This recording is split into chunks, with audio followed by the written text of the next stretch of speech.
Welcome to Sacrilegious Discourse. For this is what the Sovereign Lord says. Why do you need prophets to tell people who you are and what you want? If you can justify everything that the God of the Bible has done, then you can justify any of your behavior. A lot of this mentality is trickling into what is now mainstream right-wing Christianity. I am capable of empathy greater than this God of the Bible. This is a Bible that they tell kids. This is the good Lord. This is the good book. He is fantasizing about murder, mass murder. Head over to sacrilegiousdiscourse.com right now to find out how to leave us a review or support us on Patreon.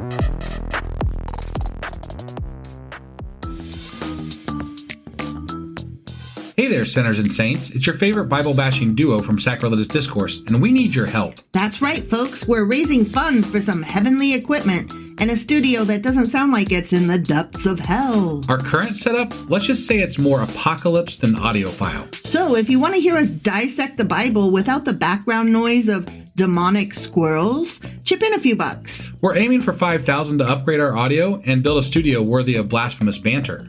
Donate today and help us spread the good word of atheism. You can find a link right on our homepage, sacrilegiousdiscourse.com. Every dollar counts. Even if it's from your collection plate.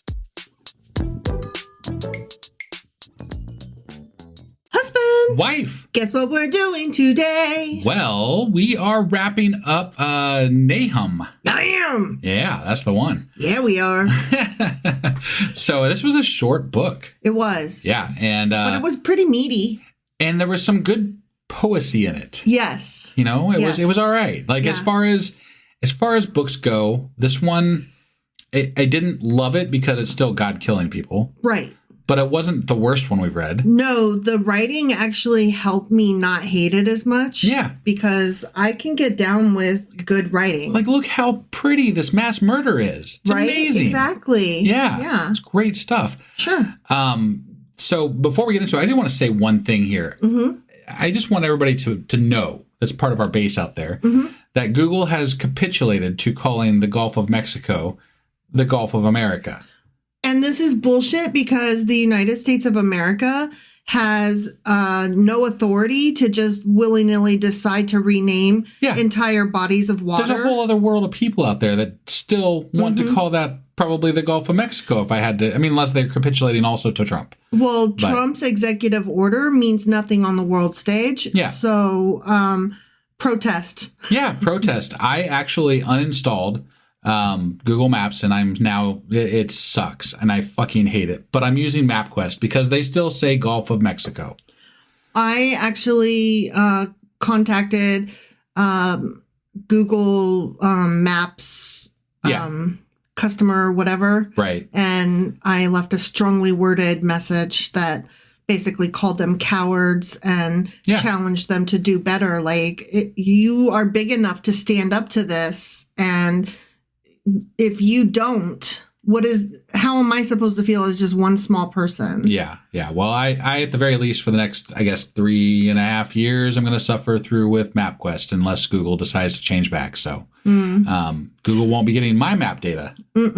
Anyway, that's a whole other political side of things that I didn't really want to go into, but it just was very much on my mind today. It's so stupid, but it's also like, how dare? Yeah. So anyway, Nahum. Nahum. Yeah. Is this gonna be good stuff? I think so. All right. Yeah. Let's get into it. Okie dokie.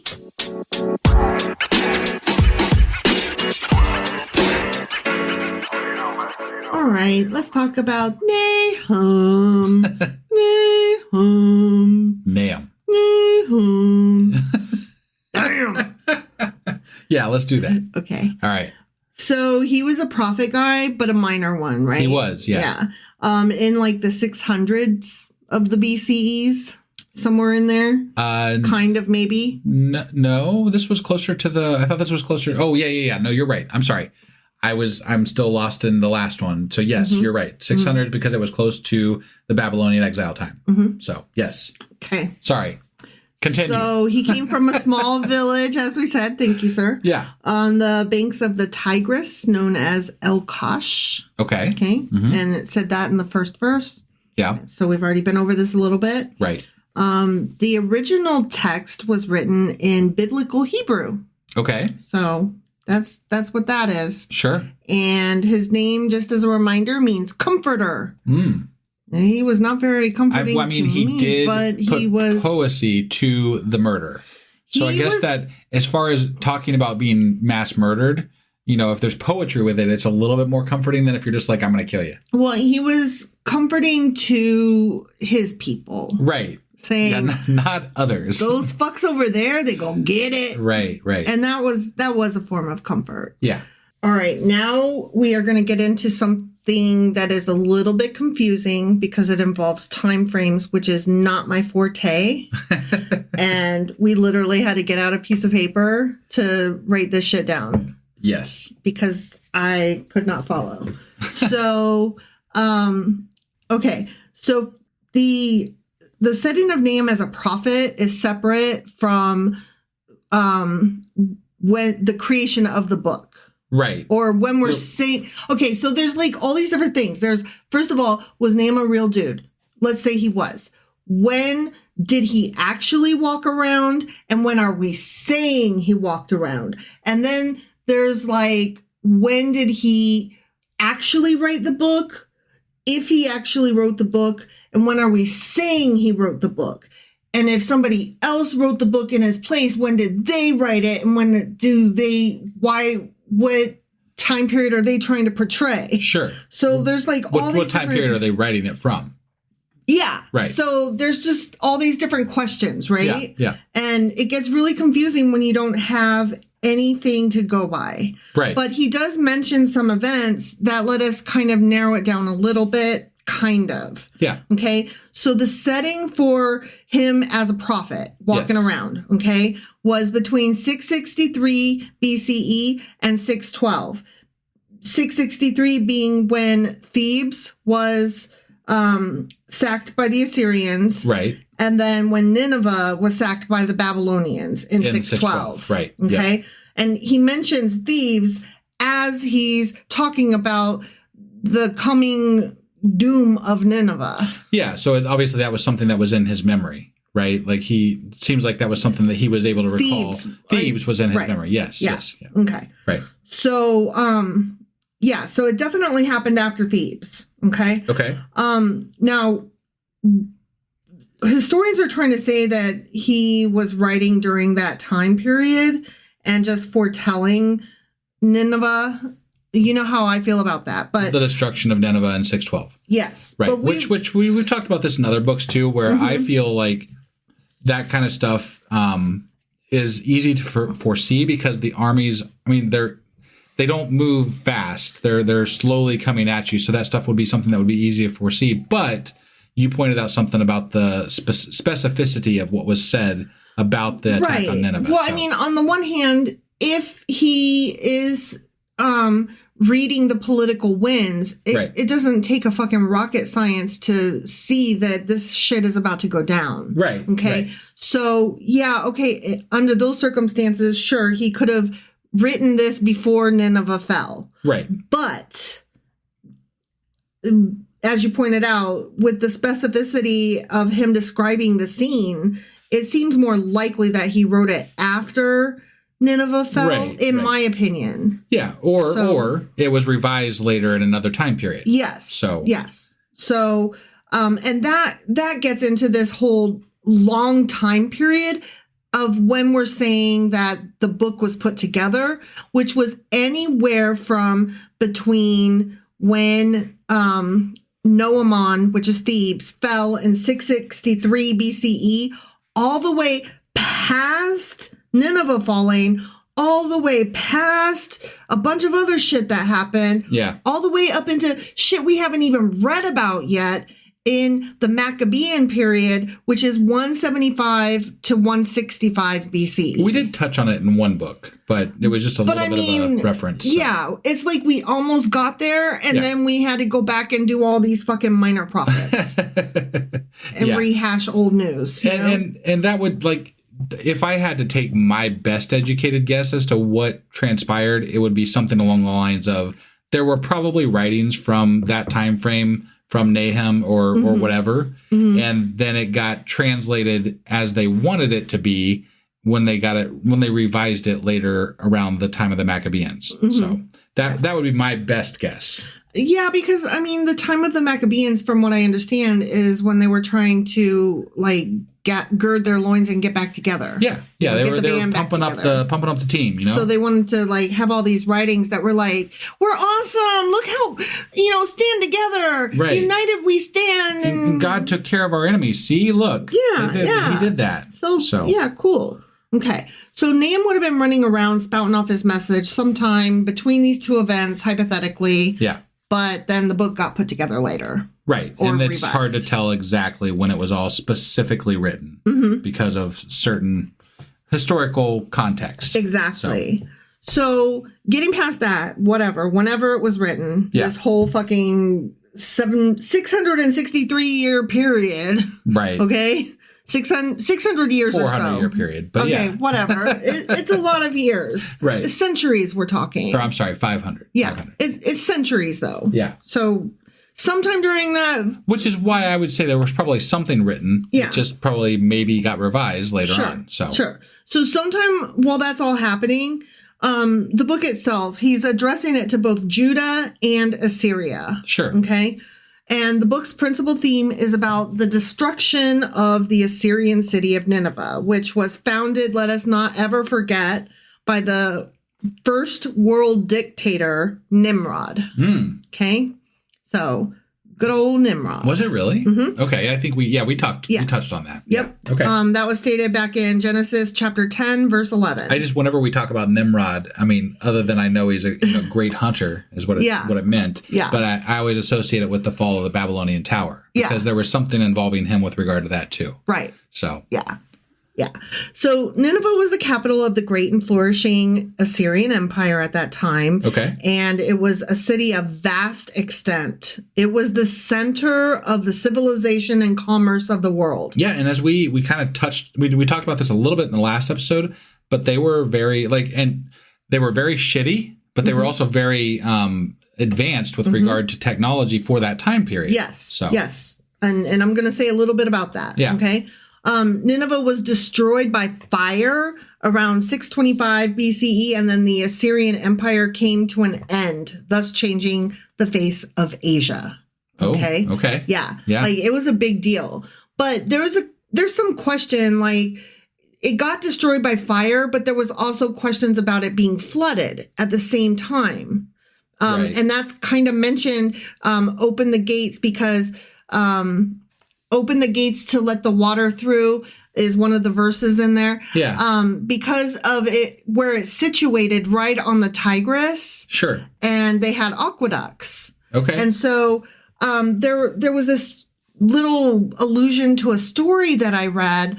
Not the story itself, but the thing I read was alluding to this other story about how the king was burning everything because he's like, I'll destroy it before I let you have it kind of thing. Yeah. So he was destroying all of his shit.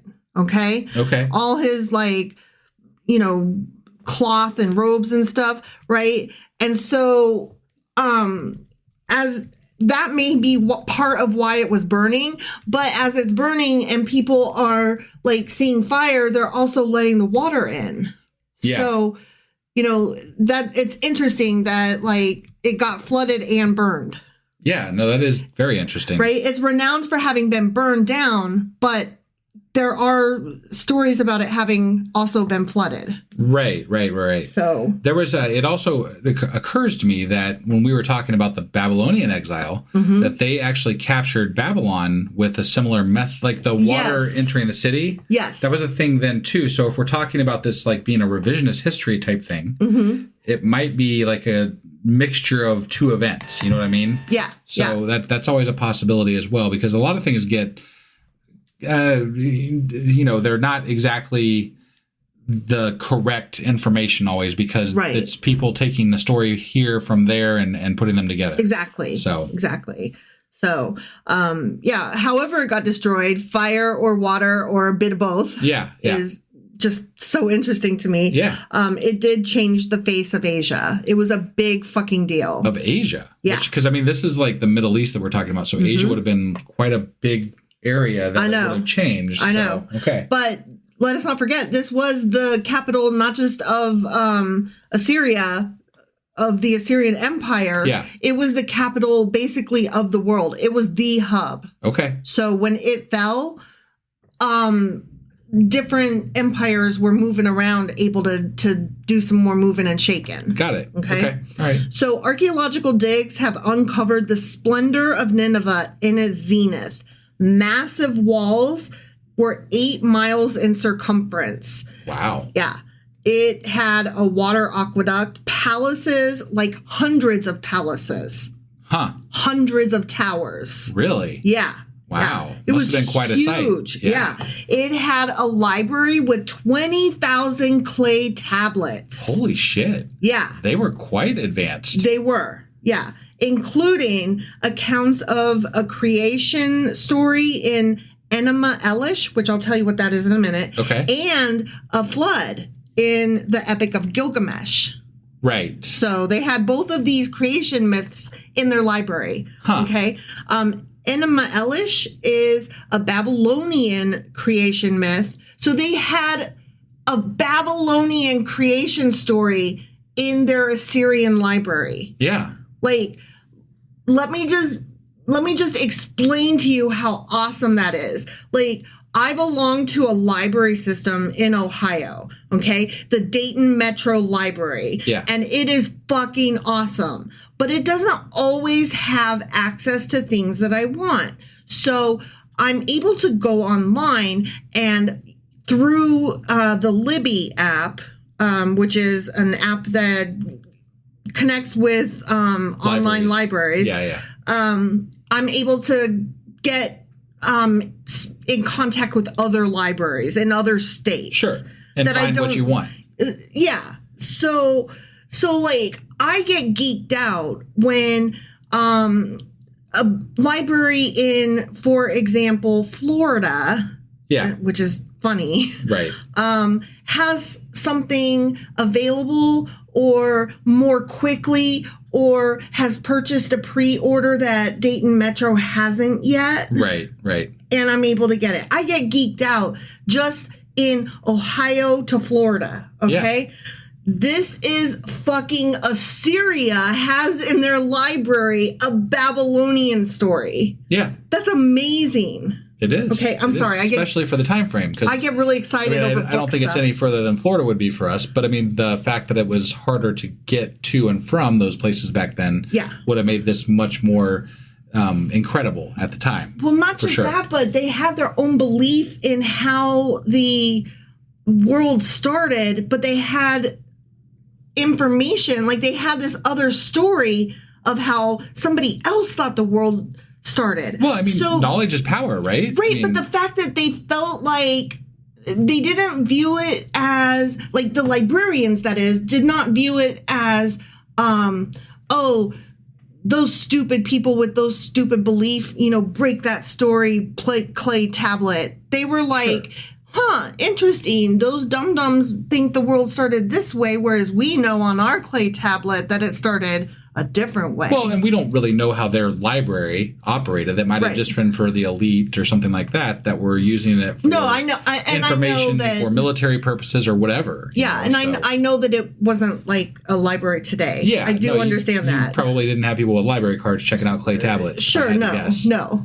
I'd love to have a picture of one of those clay tablet library cards, though. Right? Yeah. So let's talk about this Babylonian creation myth real quick. Yeah. Again, it's Enema Elish. Okay. And I looked it up to see how to pronounce it. I think I got pretty close. Okay. Yeah. And it is named after its opening words, meaning when on high. Okay. And it's from the late 2nd millennium BCE. And it's the only complete surviving account of ancient Near Eastern cosmology. Huh. Yeah. Interesting. It has about 1,000 lines and is recorded in Akkadian on 7 clay tablets. Okay. To tell this story. 7 clay tablets. I'm sorry. I get so geeked out over library book stuff, okay? I can't help it. And it describes the creation of the world, a battle between gods focused on the offering to Marduk. I've heard that before. Mm-hmm. Yeah. The creation of man destined for the service of the Mesopotamian deities. And then there's a long passage praising Marduk.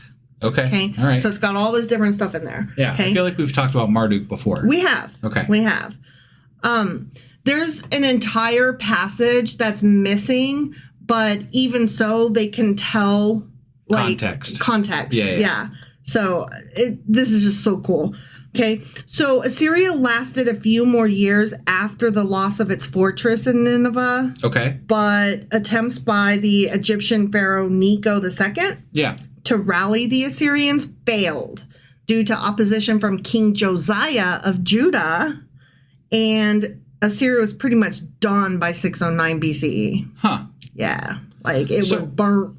Just to put this in our previous talks and previous books, but it always seemed to us as we've been reading through this that Israel is in quite a strategic place in the Middle East, right? And Egypt and Babylon and the Assyrians are all kind of converging on this one spot, right? Which ends up being Israel. Yeah. So it almost feels like these people that lived there had this undue influence over how the world was shaped. Yes. At that time frame because of where they sat geographically. Yes. And maybe because of that specifically have an undue influence on the religions of the world. Yes, exactly.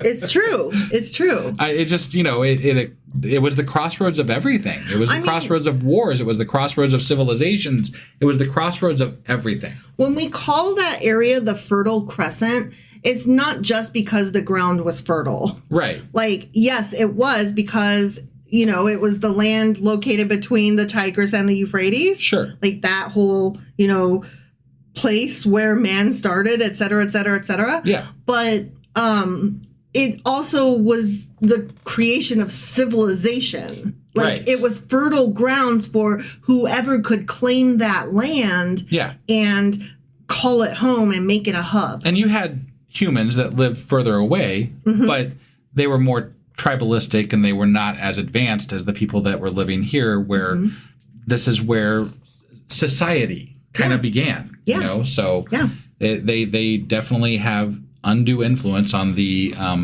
current state we're in. Yes. With regard to this is why we're still talking about it. This is why we're reading the fucking Bible with these Bible stories because of where they were geographically. Essentially. Isn't that amazing? It is amazing, yeah. Yeah. So Nahum's prophecy, going back to what we were talking about, is a warning to the Ninevites of coming events. He's like, you guys are about to burn down. Yeah. I have a story for you. Yeah. Although he is actually pretty stoked about the impending destruction and the whole thing, these 3 chapters is basically a low-key celebration of the fall of Assyria. Yeah. Well, I mean, I guess if you're a religious Israelite at the time, there's 2 things going on, right? They treated people that were not of their ilk shittily. So you got, very much not good things happening to you over there. Which we will get into. Right. And on top of that, you would see their culture as being against a lot of the things that you stood for. So there's 2 things happening. Yeah. And also they are living in a city that used to be part of your land. Yes. So like that's got to be a sore spot for them as well. Yeah, that's got to be a ball kicker. Yeah. So I know Dan's not happy. No, he's not. So, okay, now we're going to get into the actual chapters, okay? Okay. And I'm just going to do like a little summary, not anything extensive like I've done in the past. Sure. Well, I didn't feel like there was a lot going on specifically in the chapters, but I mean... But there are some things I can add and flesh out, like what I've been doing, okay? Yeah. So, chapter 1 starts with the prophecy against the Assyrians and their metropolis, with a very magnificent description of the infinite justice, tender compassion, and uncontrollable power of God, because God is, he's awesome. And so, right? Like, he's so sweet. He's so loving. Like, he's great. he's going to kill you guys. Well, I mean, if there is a God, he's allowed Trump to become president, and I can't forgive him for that. No, fuck that guy. So following the prophecy, an address to the Assyrians is given. Yeah. Okay. And so he gives a lively picture of their sudden overthrow because of their evil activities against Jerusalem. It's always because of evil activities, right? Even to this day, like we still talk in terms of when somebody gets taken over, it was because they were evil or bad, right? Like there's a lot of that rhetoric still happening today. Assyria actually was pretty evil and bad. And I'm not trying to discount what they were. I'm just saying that we still talk in those terms. Yes. You know, because it's easier to look at a culture that gets destroyed as they deserved it, as opposed to maybe they didn't deserve it. Right. You know? Right. And maybe they saw the Israelites the same way that they see, you know what I'm saying? We don't really know the other perspective here. And again, the context from what I know about the Assyrians, they seemed pretty shitty. Yeah. But I also do know that they were very technologically advanced, and we don't know a lot about what their side of the story was. Actually, we do. From what we're... Okay. We do, because of their own records. Got it. Okay. Which they boasted a lot. Well, then okay. And it matched the records of the other cities. Well, then they were shitty. They were shitty. I tried to tell you this before when you were like giving this same, we don't know speech. Yeah. And I'm like, actually. I'm just trying to be fair. No, and I try to be fair too. But no, they literally told on themselves. And it matched the records of everybody around them that's like, I know those assholes, right? Yeah. So, but if you're doing well in that society, you probably think well of it. You know what I mean? Regardless of what the shitty things that were happening were. Wow. I don't know. Let's see. Okay. So Nahum warns all enemies that it is useless to plot against God because, he can destroy you with one blow. Right. If he wants to. And also, you can't see him, so how could you plot against him? Yeah. Yeah. And God ain't going to need to strike twice unless he feels like it. Right. But he doesn't have to. Okay. Unless you're in the early Bible where he did have to strike twice, even though he said he only had to strike once. Yeah, exactly. But hey, what do I know? What do I know? I just merely read it. Right, yeah. So he turns to address the people of God, and he promises that God will not punish them further. Okay? Yeah. So he's telling Israel, or Judah, it's going to be okay. God's going to free y'all from your enemy's power. And that's a fun message to deliver compared to a lot of the other prophets. Yeah. The prophets in general that we have read have been like, you guys better watch out. God's coming for us. Yes. This guy's like, no, he's coming for our enemies. And that's why, again, he's known as the comforter. Yeah. Because he's like, oh, this is going to be so sweet, y'all. Right. We're going to be free, and these fucks are going to burn. Yeah. So Nahum tells the Assyrians that their gods are going to be destroyed. Sure. Okay. But then he tells the Judeans that their God will be victorious, and then soon a messenger will bring them news of the overthrow of Assyria, whereupon they should worship God with thanks, sincerity, and joy. Okay? Okay. Now, I'm going to read verse 13 from chapter 1, which we didn't stop and mention anything about at the time, and I think we should have. Okay. It goes, now I will break their yoke from your neck and tear your shackles away. We didn't say anything about that, but what that refers to is the tribute that the Jews were obliged to pay to the Assyrians during that time. Okay. Break the yoke. Yeah, because it kind we're of not a going to be reference taxed to anymore. a bit of it references they refer to slavery in the same way. Mm-hmm. So it's basically they were under the thumb of the Assyrians. Yes, so. they were being held down. Right. Yeah. So I felt like that was important enough to mention specifically that they will no longer be paying those tributes or tariffs or taxes or whatever. Yeah. Okay. So let's move into chapter 2. And Nineveh is now called upon to prepare for the approach of her enemies. And this was when we started to get into some of that really beautiful writing. Yeah. Beautiful, ugly writing, but beautiful nonetheless. Nahum describes the siege to come, indicating that enemy soldiers will break open the water gates, flooding the city and throwing it into confusion. Okay. Chapter 2, verse 7 reads, it is decreed that Nineveh be exiled and carried away. Her female slaves moan like doves and beat on their breasts. And we were like, what is happening there? Yeah. So I have a little bit of interesting stuff for that. Okay. Yeah. So our translation says Nineveh will be exiled and carried away. Other translations earlier say Huzzab shall be led away captive. Okay. Okay. We don't know what that word means. Oh. So perhaps Huzzab was the queen of Nineveh who had escaped the burning. Okay. As there's no account of the queen being burnt, only the king. Okay. Got it. Okay. We also hear about the concubines and the eunuchs. And so we could conclude that the queen escaped. Okay. Got it. And is represented here as being brought up and delivered to the conqueror. Oh. Okay. Okay. Like it is decreed that she, whether the city or the queen, will be exiled and carried away. Her female slaves moan like doves and beat on their breasts. Okay? Oh, okay. It could be. No. That would actually make a little bit more sense, kind of. But it depends on how you're referencing the whole. It works either way because some translators think that it's the queen, and then like ours didn't even make reference to it.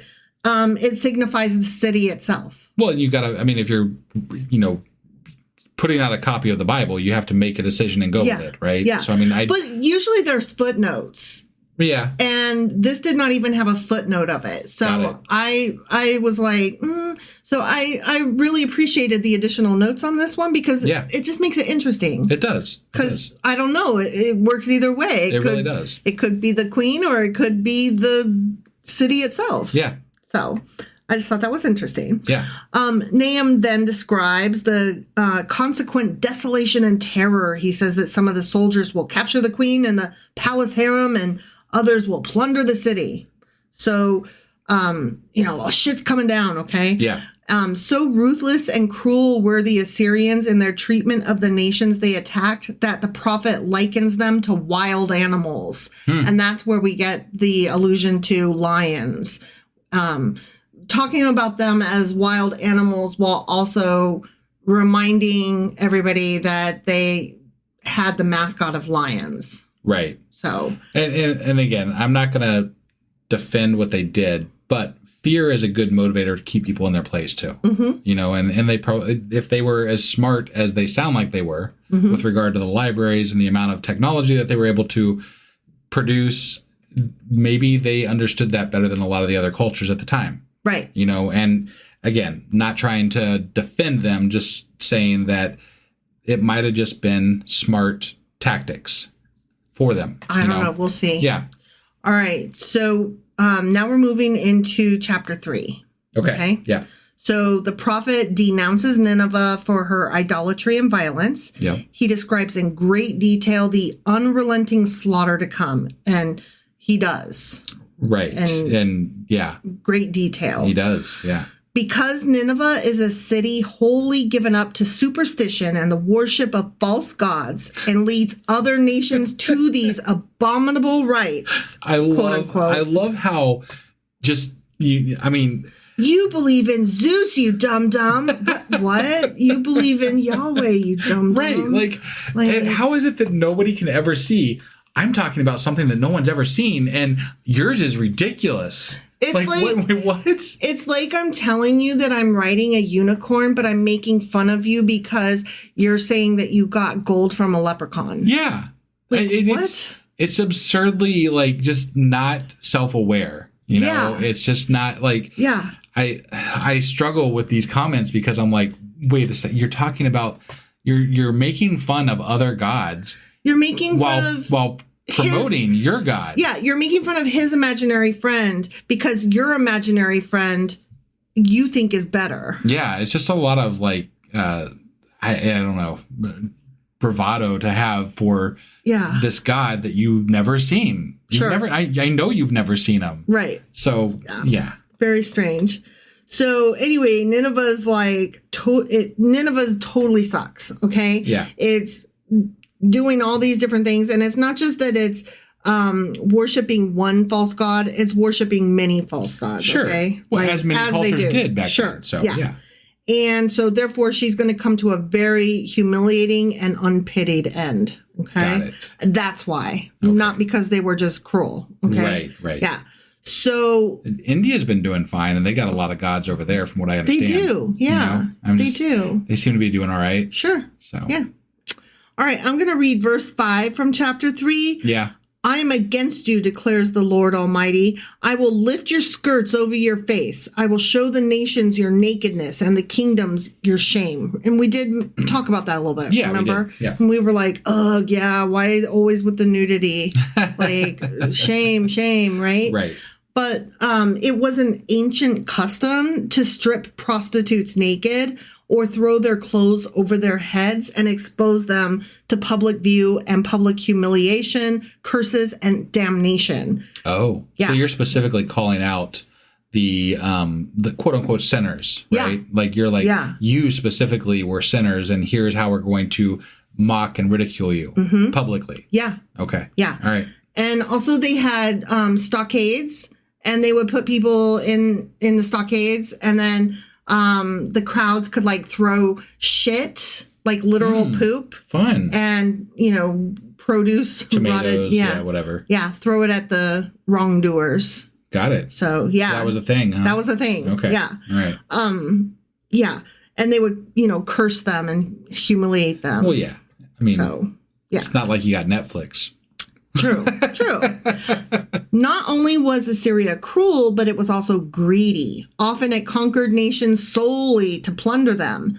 Nahum likens Nineveh to a prostitute itself, thinking only of money and pleasure and giving no thought of morality.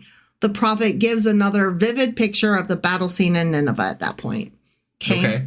So now we're going to get into some of the proof that the Assyrians were fucks. Got it. Okay. Yeah.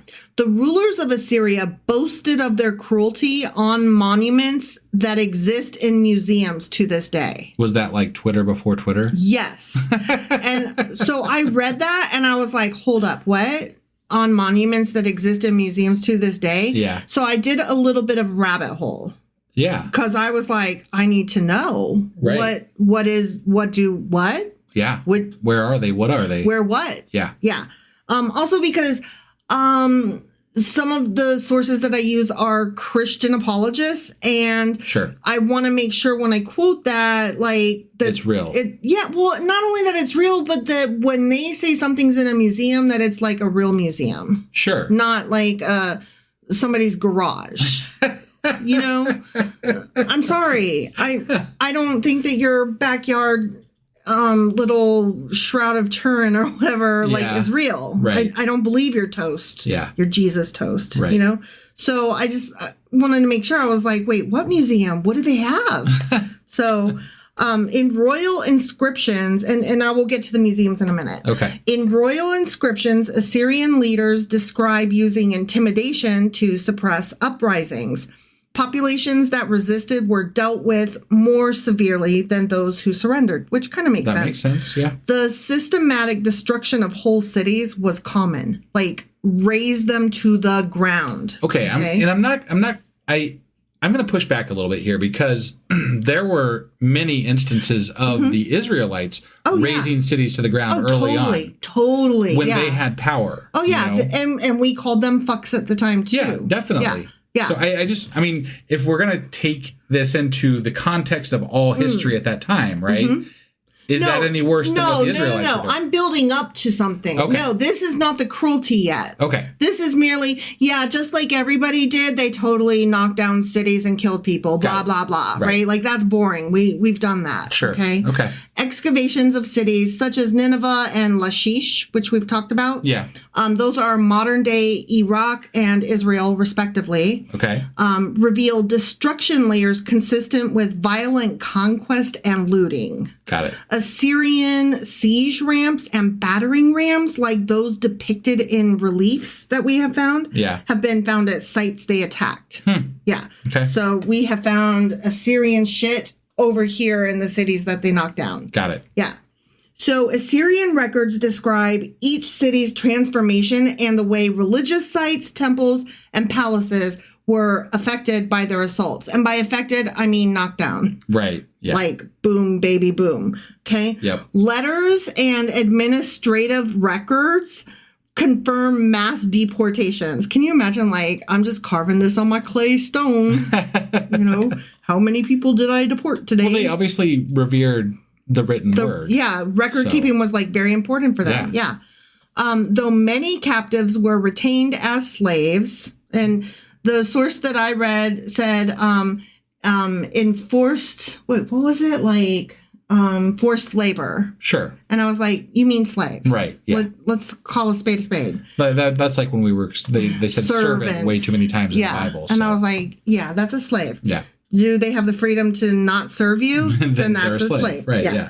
Though many captains were retained as slaves, often large-scale resettlements were carried out, and at one point, over 150,000 individuals were relocated to different regions. Yeah, wow. That's a huge amount of people for that time. Yeah. Okay. Many were assigned to new lands within the Assyrian Empire, and these measures aimed to integrate conquered populations. Sure. Like, if I'm mixing everybody up with each other, you don't know anybody. So, like, it keeps you from, whispering in the corner over there where I'm not looking and, starting a rebellion, right? Well, yeah, if you're around people that are loyal to us, we know that they'll keep an eye on you while, like... Well, and none of you speak the same language, so there's that too. Yeah. And, you're you're a fish out of water. You don't know where anything is. You don't know anybody. You don't know the local customs. Sure. Yeah. So this would prevent future uprisings and strengthen their control. Yeah. Okay. All right. Here we go. We're going to start getting down to it, okay? Okay. Assyrian palace reliefs depict their successful conquest of the Judean city of Lachish. Detailed inscriptions boast of captured residents being taken into exile or subjected to harsh punishments, brutal acts that included flaying their enemies alive, cutting off limbs, like by limbs, I mean fingers, toes, torture. Noses, ears, lips. Right. Like they would chop up little pieces of them. Sure. They would impale them, burn them alive. So sometimes they would chop off your pieces and then they would impale you. And while you're still alive, impaled with pieces missing, they would burn you alive. Right. Like any combination hereof. Okay. And then they would stack pyramids of the severed heads that had eyes gouged out and tongues torn out at the city gates as a warning to others. Okay. Yeah. The skins of defeated enemies were sometimes displayed publicly along city walls to discourage rebellion. I mean, that would do it for me. Right? I probably, Yeah. I'll pass. Yeah. So, I mean, they were harsh. They were harsh, but again, these are effective measures for the time frame. When you're talking about warring, there's all these warring factions, right? No, it's true. I mean, they kept their shit straight. And they kept records of the shit that they kept I'm not trying to defend the actions that they did. No, not at all. We're talking about thousands of years ago. It was a very barbaric times. It was a very organized barbarian society. Yeah. Right? And they knew how to effectively, cull the people that they were attacking. Mm-hmm. Like they understood how to control them and how to make them scared enough not to fight back. Yeah. Right? So, I mean, yes, they were terrible. They were absolutely terrible, but they were very, very effective. They were smart and effective. Yeah. And I will say the word great has many meanings. Sure. And I think that they were great leaders. And I don't mean that great as in good. Right. I mean great as in the word effective. You used was effective. Right. Yeah. Yeah. Records from the Babylonians and the Elamites each separately describe the Assyrian brutality. Sure. Which we have records of. So all of this lines up with their records in depicting ruthless military campaigns. Right. Okay. Yeah. So that's what I'm saying. Like we have their story of themselves, and then we have all these other people that are bitching about them. We have their records too. Sure. Okay. Yeah. So here are the various museums where you can find some of these really cool things. Okay. The British Museum in London, the Louvre in Paris, the Metropolitan Museum of Art in New York, the Iraq Museum in Baghdad, and the Pergamon Museum in Berlin. I feel like we've talked about this before at some point. We might have. Because I recall going over some some museums that held these things cool before. Stuff. Yeah. Yeah. And we have talked about the Assyrians multiple times. Yes. So I feel like this is, when you said that, it kind of just rang a bell in my head. Like, I think we've talked about this before. We might have. So it could be wrong, but yeah. There's some cool stuff happening in history, you know? Well, yeah. So. No, and that like, I feel like we could do this whole Bible over again at some point. Yeah. As a historical time frame, and then relating it to the books as like, like this is between this book and that book. Like that's something that I think that's as a project that we do maybe after we're done with this whole thing. I would love that. I would love to spearhead that. To put things into better context for myself. Well, and for myself, I love history and how it relates to everything, right? And I feel like that aspect of understanding the Bible is very, very important because there are so many cultures that disappear or get integrated or get moved around or, whatever the case may be. But it's hard to see it all through the lens of what we're reading in the Bible. And you have to step out and see it from the greater lens of what's going on in the world at the time. Yeah. And that's something that I would be very interested in putting back into context with regard to the Bible. Yeah. Totally. Because it would make things make a little bit more sense, I think, sometimes. So totally agree. Each of those museums that I mentioned houses artifacts showcasing Assyrian history, such as royal inscriptions, reliefs, or cuneiform texts in the form of letters and administrative records. These artifacts are all evidence of Assyrian military campaigns, warfare, propaganda, and governance, spelling out their use of terror as a psychological weapon for empire building. Which is why I was saying they're very smart. Yeah. Like, to share this stuff publicly on things is terrifying to your enemies. Yeah. Right? They're like, that's what they're going to do to us if we lose. I'll skip the rebellion meeting tonight, guys. I'm out. I have a date at McDonald's. Me. All right, so moving on. Yeah. Okay. Nineveh's final ruin will be similar to that of Thebes, says our guy Nahum. Okay. Yeah. Which also is to say, you guys did this terrible thing to that city over there. Now it's going to happen to you. Yep. Right? Yep. Exactly. Yeah. So, and Noamon, Thebes was a very famous city, Egyptian city. Yeah. So, just a reminder. Sure. The prophet then describes the great ease with which the strongholds of Nineveh will be taken. He declares that all her preparation, her vast numbers, her great opulence, and her many strong leaders will be of no avail in the day of the Lord's vengeance, and that her tributaries will desert her. Or Babylonians' vengeance. Yeah. Whichever way you want to look at that. Sure. Yeah. Nahum reminds Nineveh of what happened to the city of Thebes in Egypt. It was very well defended and had strong allies, but it was conquered and its people were taken into captivity. So he's like, it could happen to you guys. It's going to happen to you guys too. Yep. Yeah. He's saying the same will happen to Nineveh. Its outlying fortresses will be demolished easily. When troops in the city hear of this, they will lose courage and the city will be overthrown. Okay. And now I'm going to read verse 9 from chapter 3. Cush and Egypt were her boundless strength. Put and Libya were among her allies. And I mentioned at the time that Cush was in the Upper Nile region. Yeah. Also, I wanted to remind everybody that Cush is Ethiopia. Got it. Which I know I've said before, but I always forget. Sure. So that just puts slightly it a little different political sway than what Egypt is, essentially. So, I mean, it's a different, because like we've talked about them as separate entities in the past, but it's not as relevant to the Bible a lot of the time. Yeah. Except for a couple of points. The queen of... Yeah. Who was it? Was it, which one? Bathsheba, wasn't it? Well, no, Bathsheba was part of, Bathsheba was one of the mothers of one of the people for Israel. Samuel. But it was the Queen of Sheba. Queen of Sheba, yeah. Okay, sorry. Yeah. I get my Shebas mixed up. She visited, oh, God. Oh, was that Samuel? It might have been, it was whatever. No, Solomon. Solomon, yes. It was Solomon. The wise one, that's right. Yeah. Yes, thank you. Sorry. That was going to bug me because I knew the answer, but I couldn't come up with it on the spot. Yeah, she came to see him. Yeah. And then took away the the ark. Maybe, yeah. I think. Sure. I think she got it in Ethiopia. Well, still theories about that. So I know. It's a great story anyway. Yeah. So Put and Libya, Put is a part of Africa. Okay. Yeah. So this part of Africa named Put and Libya were all within reach of forming alliances with Thebes. Okay. No Ammon. Yeah. Okay. So it's a really big deal when he's like talking about these cities.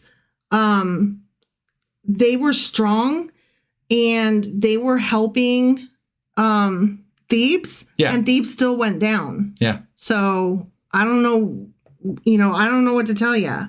Sure. You're going down. Right. Fuck off. They may store water in case of a siege and strengthen the city walls to withstand the battering rams, but all their precautions and preparations will prove to be useless, and the city will be burnt to the ground and left as bare as a field that has been stripped by locusts. And we had mentioned something about the way they phrase the locusts, so I wanted to just say a little bit about that, and then we'll be done. Okay? Yeah. So verse 17 reads, your guards are like locusts, your officials like swarms of locusts that settle in the walls on a cold day, but when the sun appears, they fly away and no one knows where. And we were like, what? And because you were like, I thought they swarm. Yeah. What is happening? So here's the thing. The locusts are said to lie in shelter around the hedges of fertile spots when the weather is really cold. Okay. So they'll settle in and curl up in balls and be like, it's so cold. Right. Or during the night, right? Yeah. But as soon as the sun shines and it's hot, they come out to forage or they take to their wings. Got it. So, that's when you can't catch them. Right. They're just... Well, they're swarming. They're swarming. Or they're doing something. Yeah. So anyway, that's what they were saying about that. Okay? Got it. Yeah. About the locusts.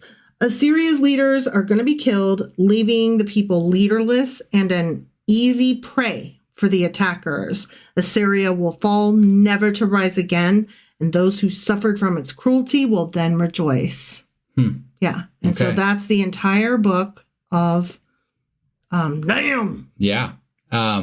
I just have one comment, and that's that I think that it's based on something I was talking about earlier in the in this episode, and that's that I think it's very relevant that the Israelites, this culture that lives in Israel, is right in the middle of all this shit happening, right? And the entire concept of what God is based on translating these events through the lens of their God. Right. Right. So the Bible is essentially just that, a translation of everything that is happening to and around these people that live there. Right. So it's this huge funnel. And so we're missing so much stuff because they're funneling all of it through their one little... Right. Well, and the fact that the culture kind of centers in the same area for, thousands of years. Yeah. Right. Yeah. It allowed this God to become and grow into what it has eventually become. Right. Right. And it was just the seeds of what it became. Right. And it's kind of cool in the grand scheme of things of seeing how this all came about. And I guess just in the sense of that's why we deal with it still, because this is such a important plot of land to this ancient culture.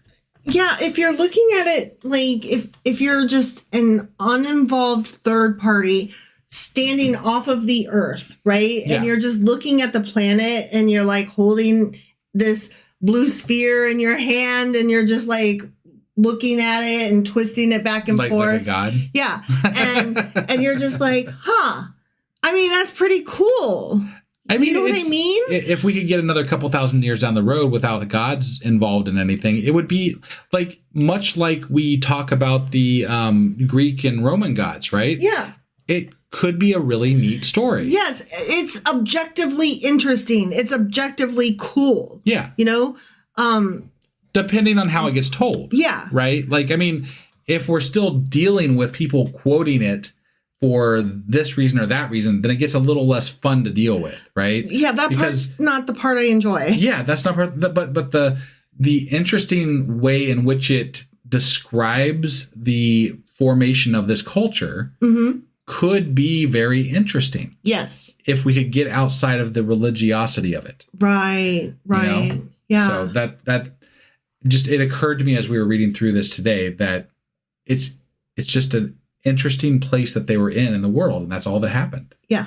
So anyway, you got anything else for us, or was that it? That's it. All right, that was it for Nahum, and we'll be back soon. You've got some things going on. So yeah, I'm still helping out my friend. Her mom is still trying to have her medical issues taken care of, so I'm helping this family out. And the next episode that we do, whenever we're kind of playing when we're able to get to it, is going to be the "You're episode. Always Wrong" and the pop quiz, and then I'll we'll get the weekly replay out after that, and then we'll get into Habakkuk. Habakkuk, huh? All right. Well, that's it for Nahum. All right, guys. Bye. Bye.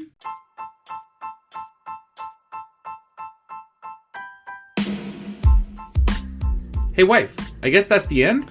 But husband, that's just sad. It doesn't have to be. We are on lots of social media platforms like Twitter. Our handle there is sacrilegious_D. For D's nuts. Oh my God. Stop doing that. Anyway, we're also on Facebook, Instagram, and Pinterest. There's a link to all of our social media sites at our website. Ooh, we have a website? Yeah, it's sacrilegiousdiscourse.com, where you can also find a link to our merch shop. We have a merch shop? Yep, we have podcast-themed clothing, mugs, notebooks, and more, as well as an atheist and science-themed products. Wow, our fans should really go check that out right now. Definitely. They can get in touch with us by sending an email to sacrilegiousdiscourse@gmail.com. But before they do that, we could really use some help. Oh yeah? With what? Well, it's not free running the podcast, and we need some financial support in order to get better equipment, which will free up time so we can concentrate on our podcast and our fans. Okay, so what should they do? Head over to patreon.com/sacrilegious discourse and sign up as a contributor on our podcast. Supporters there receive additional bi-weekly episodes that we record just for our Patreon members for as little as $2 a month. Also, we'd really appreciate it if you would like and subscribe on whatever platform you're using. And Apple Podcast reviews help us out tremendously. Like and subscribe. Leave an Apple review. Join us on Twitter. Support us on Patreon. That's a lot of instructions. Don't forget to say thanks. Thanks. Okay, bye.